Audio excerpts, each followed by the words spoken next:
লোমহৰ্ষক অমানৱীয় জঘন্য নিষ্ঠুৰ পিতৃ মাতৃৰ হাতত প্ৰাণ গ'ল এটি নৱজাতক শিশুৰ জন্ম হৈয়ে মাতৃৰ কোলাত ডাঙৰ হোৱাৰ সৌভাগ্য নহ'ল শিশুটিৰ পৃথিৱীত জন্ম হোৱাটোৱেই যেন কাল হ'ল শিশুটিৰ নিশা জন্ম হোৱা পুত্ৰ সন্তানক জ্বলাই হত্যা কৰে নিষ্ঠুৰ পিতৃ মাতৃয়ে আয়াম আলী আৰু নাছিমা বিবিৰ ষষ্ঠ সন্তান আছিল নৱজাতকটি নলবাৰীৰ দীপ্তাত সংঘটিত হৈছে এই অমানৱীয় ঘটনা জন্ম দিয়া নৱজাতক পুত্ৰ সন্তানক জ্বলাই হত্যা কৰে নিজ পিতৃ মাতৃয়ে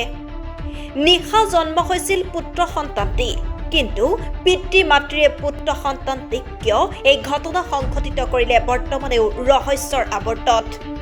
আয়াম আলী আৰু নাছিমা বিবিৰ ষষ্ঠ সন্তান আছিল বুলি জানিব পৰা গৈছে ইতিমধ্যে ঘটনাস্থলীত আৰক্ষী উপস্থিত হৈ আৰম্ভ কৰিছে এই অমানৱীয় ঘটনাৰ তদন্তৰ ঘটনাৰ সৈতে জড়িত মাতৃ নাছিমা বিবিক আৰক্ষীয়ে আটক কৰিছে বৰ্তমানেও পলাতক অৱস্থাত আছে পিতৃ আয়াম আলী যিটো ঘটনা ঘটিছে এইটো খুবেই লজ্জাজনক ঘটনা এইটো আমি দোষীক শাস্তি পোৱাটো বিচাৰোঁ আৰু প্ৰশাসনে কঠোৰ ইনভেষ্টিগেশ্যন কৰে যেন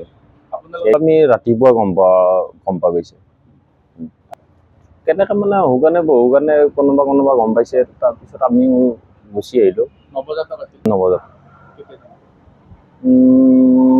আজি কালিৰ ভিতৰত হ'ব লাগে আৰু মানুহজনে আপোনাৰ ডাইনামাৰ কাম কৰে বেটাৰী চেল্ফ এইবিলাক বনায় উচিত শাস্তি বিচাৰোঁ আৰু আমি ব্যুৰ ৰিপৰ্ট ভইচ 365